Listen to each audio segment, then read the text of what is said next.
very warm welcome to all of you joining us today to Dig Deeper Series 2 and the Sermon on the Mount, having done Series 1 in Mark's Gospel many moons ago. And now we are in Episode 11. And Episode 10 I managed to get edited and out on podcast yesterday. I'm hoping to do it a bit quicker this week. And today... a lot of work.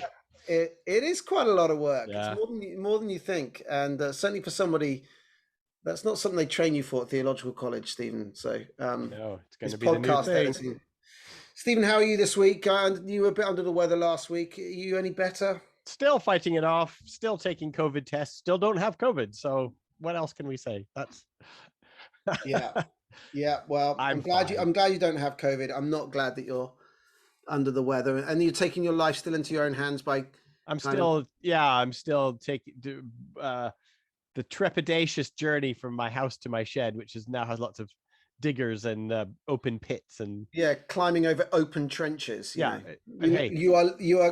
could in theory be literally walking over your own grave if you take the wrong step. It looks like a big grave that they built, and I joked, said, this would be a good time to bury the bodies, and the builder looked at me and said, everybody says that. I've got a few friends that are musicians, one of whom is a double bassist, and everyone thinks they're funny. Everyone thinks they're funny when they see a guy or girl carrying a big double bass, and so people will say things like, "I bet you wish you learnt the flute," and like you and I, that's quite a funny witticism, but it's literally the first time you've heard it all the time. And there must be certain trades like your builders where it's like, it's that joke. Well, I used to do stand-up. I used to do not stand-up comedy, but improv comedy. Yeah. And so you'd always get people thinking they were so funny if you asked for an audience suggestion or something. And you're just like, I've heard that. I know that you're going to say that before you've even said it. Like you're so unoriginal that you're even predictable. Yeah. Oh, you see it all the time. Sure. Every profession, I'm sure, has it. I have that did I tell you that I had that sometimes with questions? Have I told you this before? Like when I'm teaching and because you know how like I like to teach, I like to focus on the most complicated questions in any given Bible passage. So that means I've done my work. Like I've sat down, I've really researched it and read it, or I practiced talking about it with people, and I've talked about it maybe 10, 15, 20 times, depending on whatever. So I'll go and give a talk, and somebody will ask their question about some complicated passage. And for them, it's like the first time they've ever asked that question out loud. But for me, it's the 20th time I've had to answer it. And so sometimes I'm like starting to answer the question before they've even finished asking it. And they're like, wow, you really... it's not because I'm so smart. It's because I've done this 20 times before. Yeah, exactly. You come across it. And you just... It's fine. I actually quite enjoy that. But it's just you realize, not everybody experiences uniqueness at the same level. We all have something that is the first time we've thought of it. For some other people, they might have thought of it already many times. Well, that's part of my desire for what we do here on Dig Deeper, is that for someone like yourself, this passage is something that you are digging into at an academic level on a daily basis. But for me, and even for our congregation, this is something that is fresh. So hopefully... Do you know what, John? Yeah, it actually came from like myself wanting to know it. So I would say to anybody listening, like, here's the tool for you. If you want to learn a Bible passage, teach it to somebody else. Yeah. Go and do some research, and then say to 3 friends, if we did a Bible study and I taught you, would you come? And I guarantee you're going to know it way better than if somebody taught you. You're going to know it if you taught them. So. And I've got friends who do that as a kind of evangelistic thing. They say, listen, you're giving me all this hard time about a Bible passage. Come and read it. And there's a kind of quite familiar tool for someone called Discovery Bible Study. And they ask the same 3 questions to kind of unpack it. And hopefully we'll be doing that a little bit today. Our passage today is continuing in the Sermon on the Mount. We've got a few weeks of this. Next week, we're going to take a break. But we will be back the following week. But this week, we are looking at judging others. Yes, good. So we're into now the final chapter of the Sermon on the Mount in Matthew's Gospel, chapter 7. We're going to begin at verse 1, and we're going to finish at verse 6. And this isn't one of those occasions, it feels like this is a clear-cut section. It's not one of those occasions, Stephen, where the redactors have added a subheading in a wrong place, is it? This feels like a good place to stop in verse 6. Is that correct? Probably. Let me have a look. We'll see. I haven't Why thought don't I about it. read it out of N.T. Wright's version? Good. And if you are at home listening to this, feel free to pick up the nearest Bible to you, or indeed flick on the Bible app, and we'll read from verse 1 of chapter 7. Jesus speaking.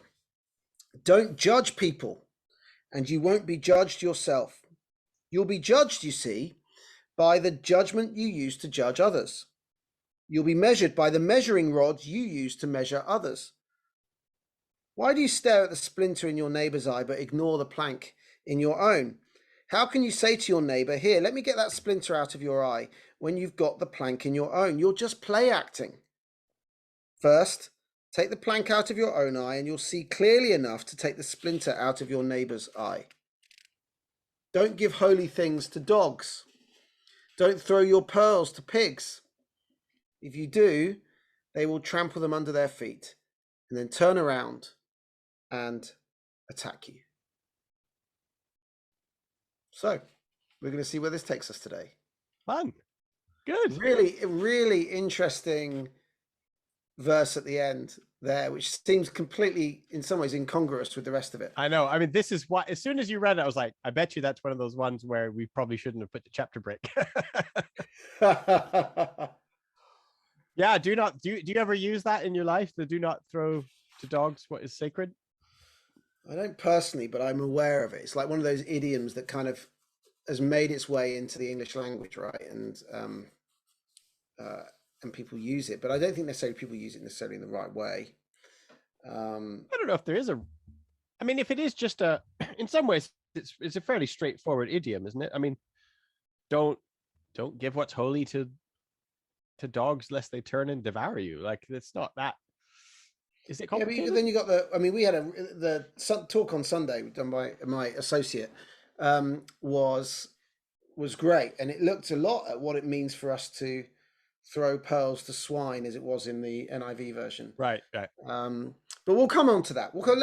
I know it's quite kind of traditional for us to start at the end. We often do. Let's start at the beginning. Let's go back to actually at the beginning. All right.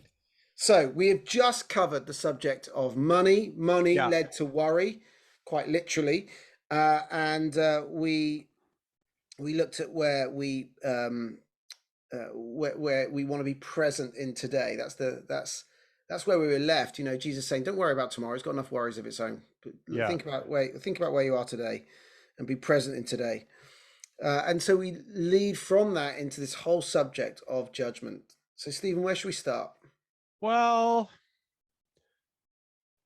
I guess a lot of it has to do with the theme that we've noticed a lot is idolatry, if you'll remember. There's lots of things about like don't worship money. You know, you can't worship God or mammon. There's when you give or when you pray or when you fast, don't do it in public so that people can see you and give you your reward. And underneath all that is that you're not supposed to do things so that humans see you. You're supposed to do it so God can see you. So if you're seeking a human's reward, then you are committing some sort of idolatry, right? Yeah.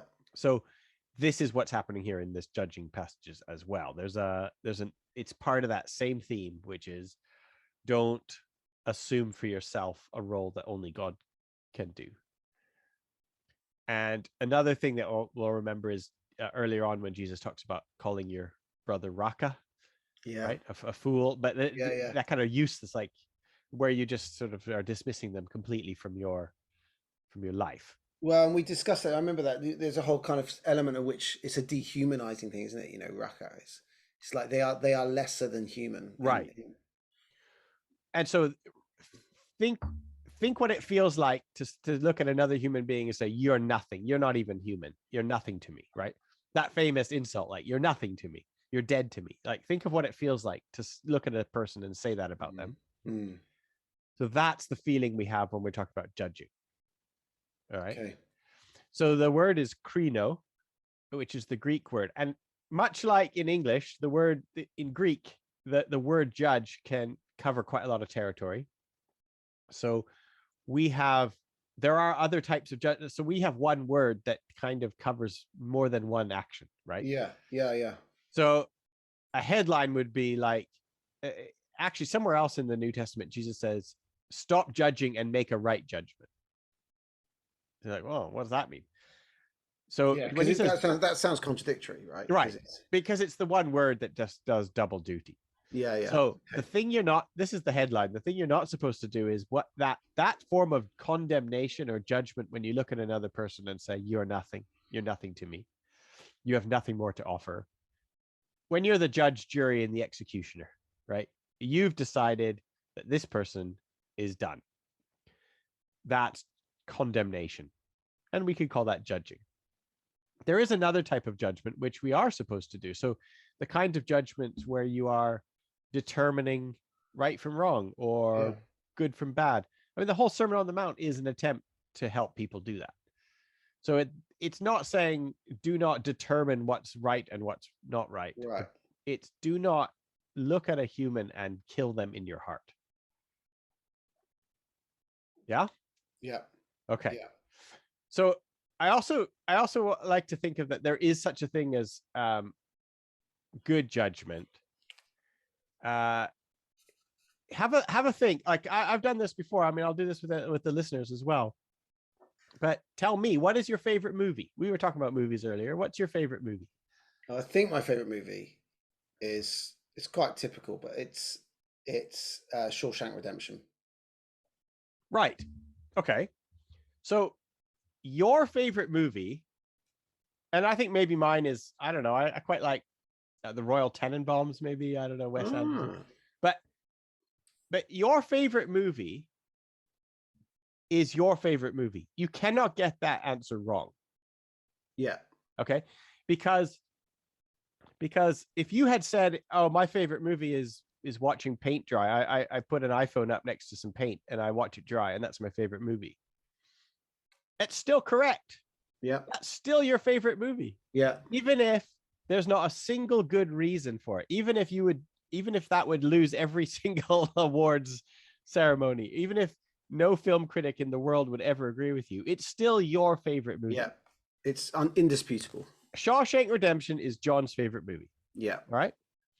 And the reason why you have just made you have made a judgment, and your judgment is correct. And the correctness of your judgment is not based on the data or the information or on argument, right? The judgment is correct because you are the right person to make that judgment. That there's such a thing as judgment that can be done by the person. What renders it correct is the person who's doing it rather than the criteria. Yeah. And so one of the things that the early Christians, they liked to think about Jesus is they called him the judge. That was one of their, they look forward to Jesus coming to judge the earth. And they want that, to them, that was gospel. So we often think of judging as really negative because we are thinking of it as condemning. Yeah. But there is a version of judging which Jesus does, which is where he looks at something and he makes a statement about it. He declares, you're my favorite movie. He looks at John and he says, you're my favorite movie. Mm-hmm. Or in Bible language, he says, I no longer call you servants, but friends. Or you're my brothers and sisters, or you're my sheep, or you are sons, you are children of God, or you are this rock, and on this rock I'll build my church. Jesus makes judgments all the time. Well, and equally, I mean, those are very positive ones. He also says things like, you brood of vipers. He makes very clear, definitive. And the reason why he can do that is because this is all part of that thing that we've been talking about before, which is Jesus is being portrayed as the one who's being at the heart of creation, the beginning of creation. He's the one who can judge justly and judge rightly because he is God. Yeah. So I'm not allowed to call you a brood of vipers or anything like that. I'm not allowed to say you have nothing left to offer to the world. because I don't know that. Whereas Jesus, he owns it, so he's allowed to say it. Right? In the same way that you're not allowed to say to me, that can't be your favorite movie. Right, exactly. I could argue with you. We could have a discussion. We could say, oh, did you really like the acting? Blah, blah, blah. Yeah. But I mean, nothing's going to change your judgment is correct, right? And the judgment is correct because of who the one is who's making the judgment. Remember what it feels like to say, this is my favorite movie. Yeah. Remember what it feels like to say, you're dead to me. Yeah. What it feels like to say, you're dead to me. That's the one that we're thinking about when Jesus says, do not judge. But what it feels like to affirm somebody or to declare them righteous or to determine like you are of value and whatever, that is not what we're talking about here. Like, so Jesus can make those judgments. And in fact, he does open us up to doing that ourselves. He does allow us to do that for others as well, to declare people. Yeah. But it has to kind of do with the person that you are, not with the information that you are talking about. So what's interesting culturally is that we're in a world where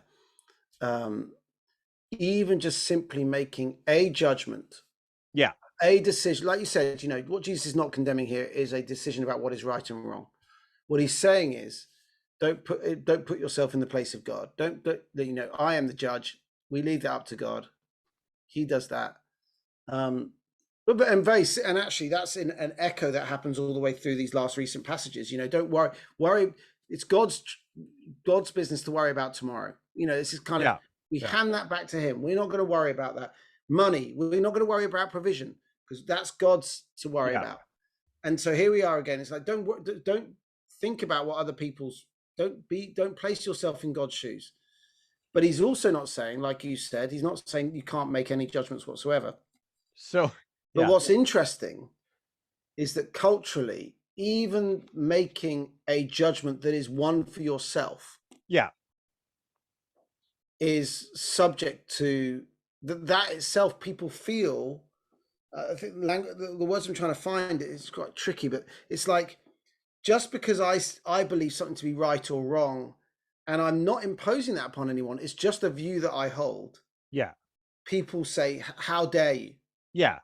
How, so actually our culture says not only can you not judge and place yourself in the position of God, but our culture also says you should not be making any judgments about right or wrong at all. In a pluralistic, relativistic world, there is no right or wrong. It just is. Well, because we hear we don't think that we hear moral discernment as condemnation. Like we think they're the same thing. Yeah. And it's because we are just using this word judge to do double duty. Yeah. And they are not the same thing. And this is something, in fact, a lot of what Jesus and his movement is about is recognizing when something is wrong, but not quickly rushing. So we live in a world in which doesn't think there's a difference between moral discernment and condemnation. So we hear them as the same thing. And it's not just secular liberals who are attacking Christians for this. Like Christians do this all the time. Yeah. So they go, oh, I have determined that action or that thing over there is wrong. Therefore, we must change it. We must run to change it. We must do what we can. We must organize ourselves, get some power, change the laws, right? Yeah. And so we right away, we think, oh, I've discerned something is wrong. And that's the same as me acting on it to get rid of it, right? We have combined the word judge with like, judge means as soon as I know it's wrong, then I'm also going to be the executioner and the jury about it. Okay. And Jesus is saying, actually, there's a difference here. And a good example would be the turn the other cheek stuff that we looked at earlier. Yeah. Because, when somebody sues you and they want to take your cloak, you should give them your coat as well. If somebody strikes you on one cheek, you should turn your other cheek as well. If a soldier makes you go a mile, you should go an extra mile. And every single one of those things, that a wrong is being done to you, it is wrong. It's morally wrong that you have to go that extra mile. It's morally wrong that you're supposed to give the cloak. But Jesus said, I want you to do it anyway. So it's like, discern, this is wrong. And this is what we do when we're in the face of wrong. And quite often what we do in the face of evil is the exact opposite of what common sense tells us to do. Yeah. The common sense says, I see something evil, I must do everything I can to eradicate it. Yeah. Jesus says, I see something evil. I'm going to do everything I can not to kill the human being who's perpetrating that evil, which is quite different. When we look at this idea of judgment, like you said, you are dead to me. We wish they were dead. Kind of Yeah. principle is that the Jesus action that he calls us to in this passage is to do the other thing that's counterintuitive. We're faced with something that we believe is wrong. We are making a judgment, a moral judgment, or whatever kind of judgment we're making.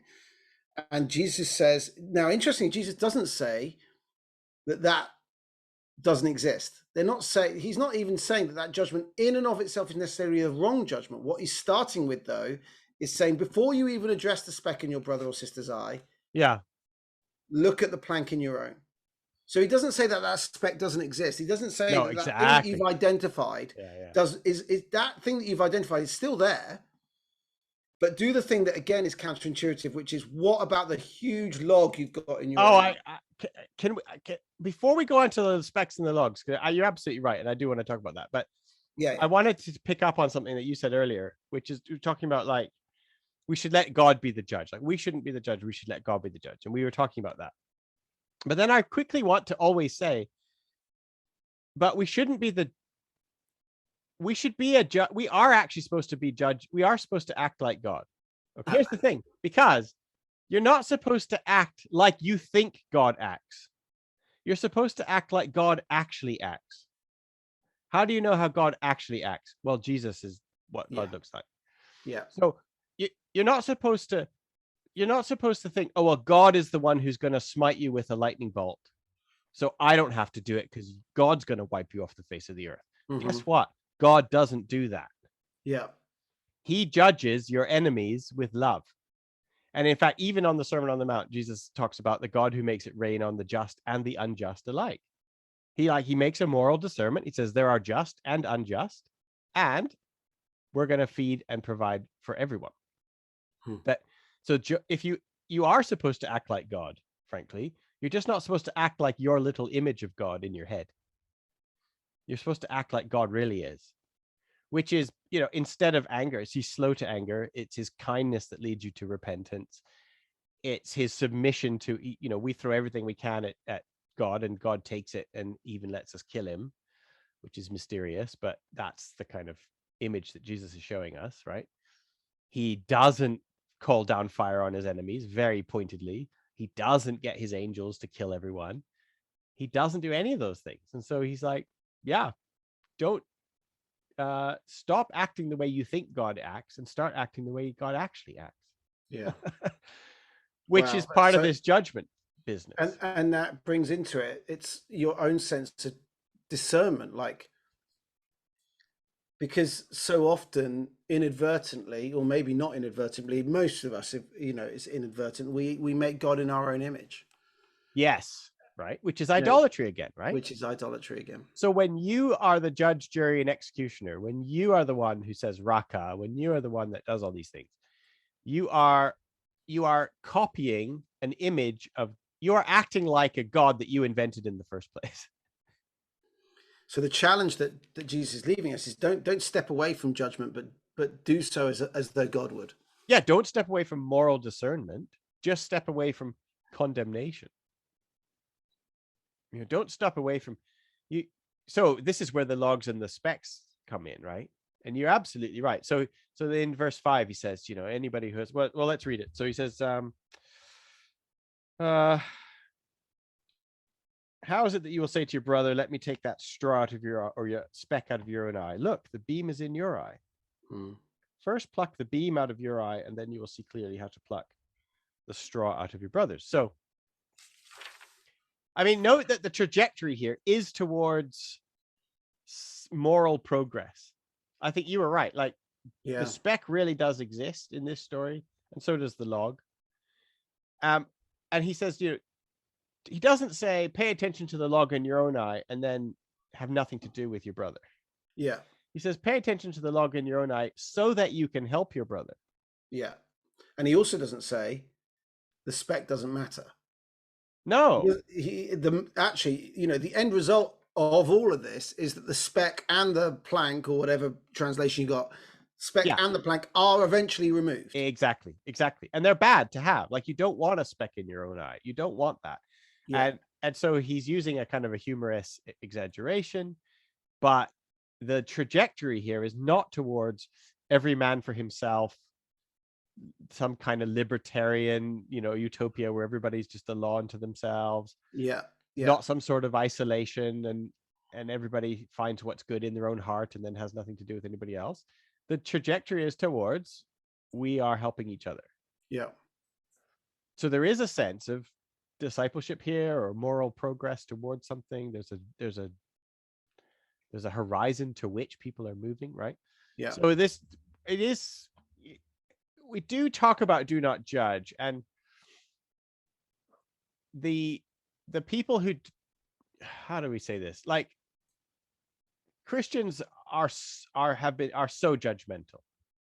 They are so condemning so often as an organized group and as individuals, that when you're kind of secular humanist type person is says, stop, doesn't Jesus say do not judge? What's wrong with you? They're absolutely right. Like, they've got a real point. Well, let's, before you go on with that thought, or maybe your thought is going to bring that to a full conclusion in the sense, but why is that? Why is it that we as Christians struggle with judgmentalism? Yeah, I think it's this idolatry, because I think it's because, I mean, remember, Jesus is talking to people who already are part of his kingdom. He's giving them a new law. He's saying, you have heard that it was said, but I tell you, like, he's giving them something. They are hearing something new. I'm the fulfillment of the law. If you follow me, it's like you're more righteous than the Pharisees, right? So if you are living on that, if that's the environment you're in, your head is going to get pretty big. And your temptation is now going to be to condemn the Pharisees or to judge the Gentiles or whatever, right? Or the other Jews who haven't got with the program yet, and all that other stuff. Basically, what we have actually seen Christians do throughout the centuries is the thing that Jesus is kind of trying to nip in the bud right here in the sermon, which is, now that you are somebody who actually knows God and knows God's ways, be careful that you don't start to act like inappropriately. To be careful that you don't start to get drunk on your own power, I think, is part of this, right? And I think a lot of certainly the problems of Christendom, well, the problems of Christianity got exacerbated with Christendom. So when Christians got into real power, you really see this a lot. So, I mean, once Christians have real political power, even under Constantine and before and just after, that's when they start bringing in like the military, the state, to kill their enemies, like their theological enemies. So it was, it was with Constantine and Christendom that you started having theological debates being solved by the sword. Yeah, where essentially judgment is met with a sentence. Which is exactly it. Somebody has said, "Oh, I've morally discerned that your theology is incorrect," but it comes with hand in hand with, and now I'm going to wipe you off the face of the earth. So the condemnation and the moral discernment came together, and Jesus is very much wanting us to not have those two things together. That it's okay to say, John, I think you're a heretic right now. It's not okay to say, and that means that I have chosen the right to wipe you off the face of the earth. Yeah. But we live in a world, right? So which doesn't like that. It doesn't know how to sit with somebody who says, I think you're wrong and I think I'm right, and I'm not going to try and fight you. Well, and it seems to me that often happens when there are groups in a majority, right? So in our secular Western worldview, that is now happening. Not so much, well, Christians of course are party to that, but actually we see that playing out within kind of almost a totalitarian liberalism. Yes, where if you look at I mean, I can't go on social media anymore because of the nature of discourse is just, you can't sit in difference anymore. You can't. No. People and social media has atomized that. You can unfriend people like that. Whereas even 50 years ago, who your neighbors were, who you worked with, who you dialogued with, who you sat with in a pub having a pint with, you didn't get much choice about that. It was who you had, and Yeah. you know, and we're in a situation now where people can be selective, and the echo chambers and all the rest of it, where Yeah, right. and you can unfriend people because you disagree on a minor. You might agree on 90% of the world's issues, and then suddenly that you're faced with the one thing you disagree with, and suddenly it's gone. You know, and I think we don't know as a culture how to hold that. Well, I think what's lacking is humility, I think, is the word I'm looking for. So if Matthew, if this passage here about specs and logs is going to work, if it's ever going to actually work, and it does work, by the way, it really does work, where somebody comes, like, I've got a problem, and somebody comes to me, and rather than judge me in a condemnation way, they come alongside me and they say, I see you've got a problem here. I also had this problem and I've solved it, or whatever. And here's and there's maybe a bit of a confrontation. So at that moment, you're left with this choice of, like, do I humbly accept the correction, or do I make myself the king of my own domain? And I think Twitter and Instagram and Facebook and all that, especially Facebook and those kind of things, it's like you are just so tempted and encouraged actually to be the king of your own little domain. Yeah. Where you just expel any voice that you don't like. Yeah. And I don't think the solution, by the way, on Facebook is to just start listening to voices you don't like. I think the solution is to get off Facebook, by the way. It's bad. Like, it's corrupt. It's a sort of a toxic environment. Yeah. Okay. Because the specs and the logs don't happen over Facebook. They happen when your brother, they happen in real relationship. Yeah. Yeah. They don't happen with, like, people that you've kind of, the algorithm has chosen to be your advertising vehicle. Like, it's not, it doesn't work in that kind of way. It's not about argument. Specs and logs isn't about argument. Yeah. It's about a kind of a, well, you're self-aware, first of all. So if John, if I have said something to you that offends you, if I've got a real problem, if you're following the way of Jesus, not the way of the world, if you're following the way of Jesus, you go, okay, I have discerned that Stephen has a problem. So what Jesus says I have to do is, now I have to be self-aware. So John has to think about himself now. He's like, I've determined that Stephen has a problem, but Jesus wants me to think about myself. Self-awareness. What am I dealing with right now? Yeah. So you actually judge yourself, as it were. Like, you all that judgment you wanted to point to me, you actually sort of use that energy to think about yourself. You're like, oh, where am I hurting people? Where am I doing this? So you have to enact a bit of humility in yourself, not to just lord it over me. And then now you're in the right place to come and help me, because you're not coming in high and hot like some king who's going to solve all the problems. You're coming in as a fellow traveler, or as a brother. And then you offer me the opportunity to be like, am I going to be humble and accept this correction, or am I going to be judgmental of you? But hopefully, if we're brothers in this kingdom, then I'm also listening to Jesus. And so I'm thinking, oh, right, we're in the log and the spec situation right now. And John has done his homework. He's done his self-work. That must mean that I've got a spec. So I'm going to learn from him, right? And so there we're developing a kind of a mutual relationship. Yeah. There. Yeah. But it doesn't come from being godlike and swooping in and solving the problems. It comes from basically a humility or teachability. Yeah. And I think one of the things that I feel like the transition between modernism and postmodernism, you know, modernism kind of claimed there was an objective truth out there to go and find. And what that led to, I found, certainly kind of 80s, 90s, was this kind of slightly arrogant claim that anybody who claimed that they had the objective truth meant that they were placing themselves in the seat of judgment. Yeah, right. Yeah. And the good thing about postmodernism is it said, well, hang on, not any one person has it. Yes. And we can come together in community and discover what truth is, and discover what this is. Now, of course, we go down the other way where there is no truth and there's not one thing that you can discover. And so kind of the pendulum has swung the opposite direction. But there is a good thing that I often kind of go into any conversation thinking, I have got something to learn here. Just simply being in relationship with one other person means that I don't see things 100% the same way. and that doesn't mean that they've got to somehow meet me because I've discovered the objective truth. Yeah. It's that together we form this thing that we can discover what is right or wrong, and make a judgment that is appropriate together in that place. I mean, and also one of the eternal truths that you discover, by the way, is that it is always true that your group is not good and that you are not God. That is always going to be true.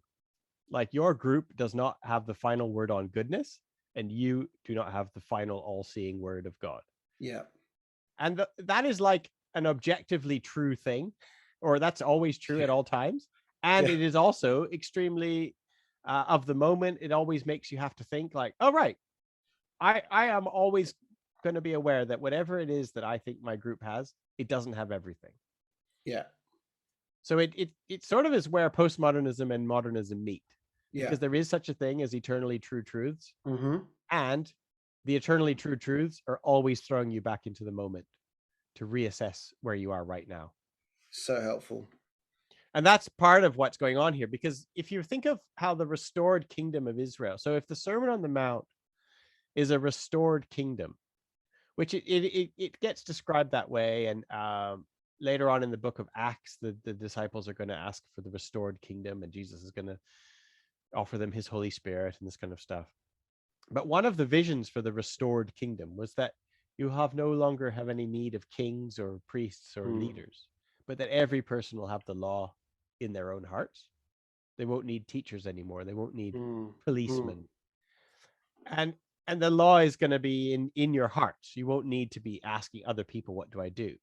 Yeah. And the Sermon on the Mount is part of that, right? So it's definitely not about moral indifference. It's definitely not about there's no such thing as right or wrong, and there's only your truth, and you have your truth, I have mine. It's not about that. But it is about, like, we are trying to, it's very non-hierarchical, actually. And this is partly where Christianity's got really addicted to hierarchies. But the Sermon on the Mount is not hierarchical. It's about, like, people with problems coming to help each other out. Yeah. Because that guy with the speck or the guy with the log, they also have the truth in them. They have the law in their hearts. Yeah. So it isn't about, like, being a morally pure on the outward, the righteous Pharisee type person who's got all his shit together. It's not about that. It's about, like, people kind of working with each other, not always looking to one person up on a pedestal to do all the work for them. Yeah. So, and so I guess I would say discernment is not damnation. Okay. And it is a constant reassessment of your own position too. Like, it's very, you have to be very self-aware. I mean, think about, we think of some of our problems we have with different leaders. I'm thinking of the kind of, no names. No. There's a famous podcast right now about a famous American leader. That Yeah. I've listened to that. One of the main things about any toxic Christian leader that you can care to name will probably be because of an extreme lack of self-awareness. Yeah. Okay. A sense of, like, well, I've got it. I got the degrees, or I got the voice of God, or I had the prophetic vision, or I have the success. So I'm set. I'm done. Yeah. And now I can take this and give it to other people. And there is instead a sense of, no, we're always assessing ourselves. We're always, just because you did have the prophetic dream once doesn't mean that you have no more work left to, or even if you did have that prophetic dream, there may be others to contribute to that. It's right. Again, it's that humility, or the idea that we're being formed. You're not being formed in the kingdom. You're not being formed into a big man on campus, into a dominator. That's not what's going on. We're all being formed as fellow workers. Yeah. And then what's fun is that God gets portrayed as a fellow worker in the vineyard as well, not as a big dominator. So it's like there's no dominator. There's no big man on campus in this vision. So interesting. So where next? Well, you got this: give to dogs what is sacred, which is we're not sure what give to dogs what is sacred, if it belongs at the end of this passage or at the beginning of the next one. It's sometimes the Sermon on the Mount, it's been described as a string of pearls strung together. Hmm. And it's clearly lots of different sayings of Jesus, just kind of put one after the other. And there are some themes to it. Obviously, Matthew is not just throwing stuff random at the page, but we're not totally sure where, if do not throw to dogs what is sacred, that is an act of moral discernment, right? So there might be a sense there, like, be careful who you teach, be careful who you offer your if you know your goods to, be careful who you approach. Is it? I mean, dogs in this culture would have been kind of vermin, were they, or were they? Yeah. See, well, I mean, one thing about dogs and pigs is that they're both Gentile type animals, so it seems pretty condemnatory. It seems pretty judgy. Yeah. Right? They're despised, and they're code words for Gentiles. So we're not quite sure what's going on here. But what he's doing is by bringing up pigs and dogs, which has that kind of overtures of Gentiles, and you know that calling a Gentile a dog was a well-known phrase, and it comes up in other. Well, we saw that come up in Mark's Gospel, didn't we? Exactly right. So we got something going on here where he's talking about the people of God, or a new rule of life for the new people of God, because the Gentiles are the not people of God. Yeah. So by talking about pigs and dogs, you're already in that world of talking about peoples of God and not peoples of God. Yeah. And now the Sermon on the Mount is for the new people of God. Yeah. So there's those overtones there, which, by the way, as we've already known from Matthew 4, is made up of Gentiles as well. Yeah. So it's definitely not an anti-Gentile phrase here. No, I mean, it would be incongruous for that to be an given the context. Yes. So it's not an anti-Gentile phrase, but he's using a phrase associated with Gentiles in order to highlight we are talking about peoples of God and not peoples of God right now. Now, when I hear the word pearls in this passage, I think about when Jesus talks about the kingdom of God being the great price. So, yes. He's not a stranger to using the image of a pearl to represent something quite significant. It's not just that which is of worth, of value. It is, I almost want to translate that. Don't throw the things that represent the kingdom of God to the pigs.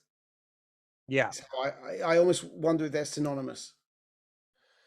Yeah. And I mean, there is also, I read a great, somebody was writing about it in one of the commentaries. It was like, well, pigs can't eat pearls.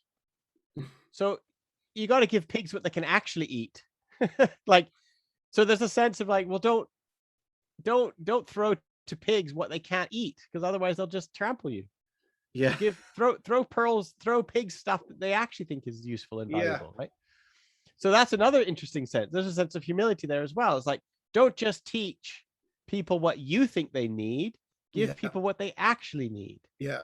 And again, it throws you back onto yourself. Like, don't think you're so smart that you can solve everybody's problems.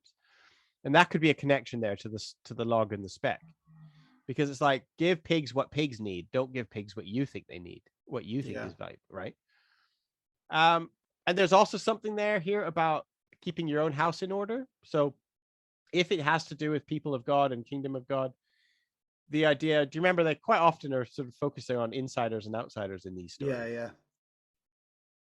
Not in a sense of total exclusion, because anybody can be an insider. But there is an inside and an outside. Right. And anybody can be an insider, but we still have that. There are people who haven't said yes to God, and they're not in the kingdom of God. And Jesus seems to be more than once, in more than one place, Jesus does seem to talk a little bit about, like, get your own house in order first. You're a city on the hill. Take the speck out of your own eye first. Like, there's a lot of, or take the log out of your own eye. Don't judge others. Think about yourself. When it comes to poverty, the way the early Christians approached poverty was not to solve all poverty everywhere. It was to make sure that there was no poor amongst them first. Mm-hmm. And you could see this, don't throw to dogs and pigs, is part of that, which is like, keep back what's good for the people of God. And don't just sort of spread it willy-nilly everywhere, because the people that you spread it to don't want it yet. Yeah. So there's something there about focusing your energies. Yeah. And then they turn around and attack you. So there's this kind of interesting It does. I mean, it does feel. Is it just me, or does it feel like it's kind of an odd thing to just stick there? It doesn't. I'm sure it does tie in. It does have context. Of course, it does. Yeah. But suddenly you're into judgment. Yeah, I'm with you, Jesus. I get that. Plank, spec, got that. And then this idea. Then suddenly dogs and pigs emerge, and then even at the end of that it says, if you do throw your pearls to pigs, Yeah. they will trample them under their feet and then turn around and attack you. So Yeah. you're asking the question: is it the pigs? Is it the dogs? Who's attacking me? And what is it? It's not just choose the right kind of packaging for the message, as it were. Right. But there is, of course, a kind of hang on. There isn't just a kind of a passive reaction that where no, it's a very angry. There is an active aggression that comes if you kind of play. How do you read that? Yeah, but again, isn't it interesting because it's not whose fault is it that the pigs and the dogs are attacking you? Well, the pearl thrower. Yeah, right. So whereas us self-righteous Christians, we like to identify our enemies, and we like to say, "Oh, they're persecuting me, they're attacking me." I went and I picketed outside their gay bar. I went and picketed outside their courthouse, or I went and did this or that, or I protested against them, and now they're attacking me. And you're like, well, whose fault is that? So rather than kind of seeing the world as like constantly being attacked for always doing what's right, Jesus kind of does it the other way around. He says, well, why were you in that place in the first place? Why are you doing that in the first place? What's your objective? What's your objective? Are you just trying to piss people off? Yeah. Again, that idea of like, pigs don't want pearls. They want corn husks. Go feed corn husks. Yeah. And this is part of what even James talks about. So if you remember the book of James, if we were going to do another like sequel to this, we'd look at the book of James, because the book of James picks up quite a lot of themes of the Sermon on the Mount and puts them into practice.